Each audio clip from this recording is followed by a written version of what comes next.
મહાત્મા ગાંધીની જન્મભૂમિ હોવાને કારણે પોરબંદરનો સમાવેશ થયો, મિશન સિટી જાહેર થયું.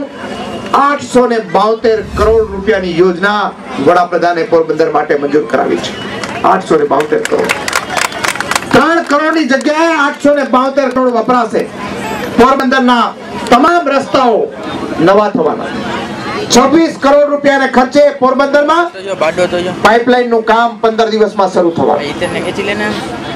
બધી જ પાણી પીવાના પાણીની પાઇપલાઇન યોજના આખા પોરબંદરમાં નવેસરથી થવાની.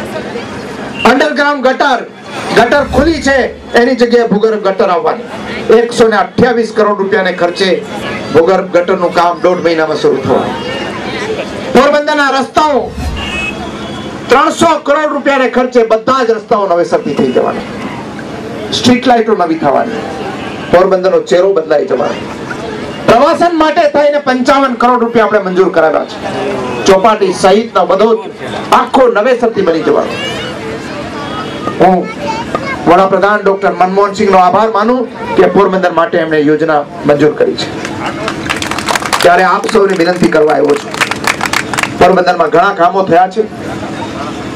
પોરબંદરનો જ્યુબિલી બ્રિજ હોય કે પોરબંદરમાં નરસંગ ટેકરી પાસે 2 માળનો બ્રિજ હોય કે પોરબંદરના બધા જ રસ્તા 4 માર્ગી હોય, પોરબંદરની ભાવસિંહજી હોસ્પિટલને મોડેલ હોસ્પિટલ બનાવવાની હોય, પોરબંદરની અંદર નવું એરપોર્ટ ટર્મિનલ બાંધવાનું હોય, પોરબંદરની નવી આઈટીઆઈ કોલેજ બાંધવાની હોય કે બીજા અનેક કામો હોય, એ બધા થયા છે. પણ હવે જ્યારે કોંગ્રેસની સરકાર ગાંધીનગરમાં બનવા જઈ રહી છે ત્યારે આપ સૌને એક વિનંતી કરવાની છે. 2002 માં તમે બધાએ મને ચૂંટીને ગાંધીનગર મોકલો ત્યારે મેં તમને બધાને કીધું હતું કે તમે મને ગાંધીનગર મોકલશો તો તમારે મારે કારણે નીચું જવું પડે, હું એક પણ કામ નહીં કરું. 2002 માં હું ચૂંટાઈને ગયો, કોઈને કલ્પના નહોતી.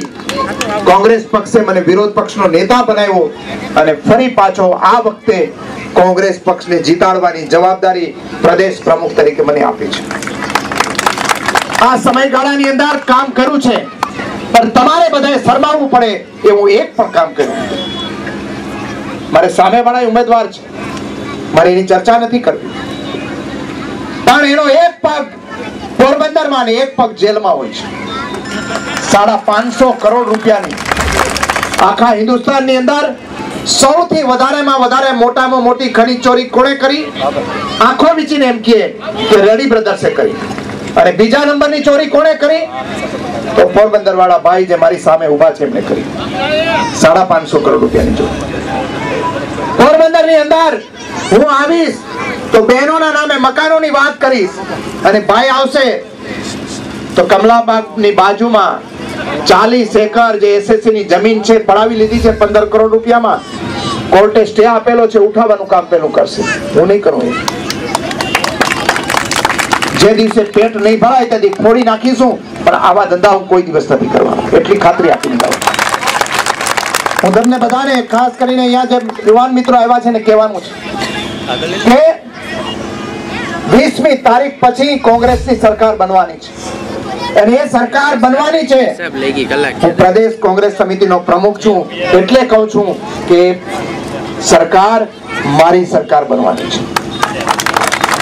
અને જ્યારે મારી સરકાર બનશે ત્યારે મારા પોરબંદરની સરકાર બનશે અને મારા પોરબંદરની સરકાર બનશે ત્યારે મારા પોરબંદરના ભાઈ બહેનો માટે મોસાળે જમણ અને માં પીરસણ હશે, એટલી હું ખાતરી આપી જાઉં. પોરબંદરમાં નવી પેઢી માટે આપણે ઘણું કરવાનું બાકી છે. બધા એમ કહે છે કે નવી પેઢી બગડી ગઈ છે, આમ તેમ એ બધી વાતો કરે બધા, પણ નવી પેઢી બધા કરતા ચડિયાતી છે. યુવાનોમાં જે પોરબંદરના યુવાનોની અંદર તાકાત છે, જે કવચ છે, એ અનપેરેલલ છે, સરખામણી થઈ શકે એવું છે. પરંતુ એના હાથમાં વ્યવસાય સોંપાય, એના હાથમાં નોકરી સોંપાય, એના હાથમાં કંઈક કામ સોંપાય તો પોરબંદરને ઉજળું કરી બતાવે એવી એમના તાકાત છે.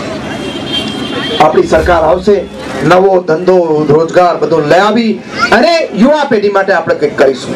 ત્યારે આપ સૌ ખૂબ અહીંયા મોટી સંખ્યામાં ઉપસ્થિત થયા છો ત્યારે 13મી તારીખે કોંગ્રેસ પક્ષના ઉમેદવાર તરીકે મને મત આપી અને કોંગ્રેસ સરકાર જે બનવા જઈ રહી છે એમાં મદદ કરશો એવી વિનંતી કરું છું. આપ સૌનો ખૂબ ખૂબ આભાર. જય હિન્દ, જય ભારત.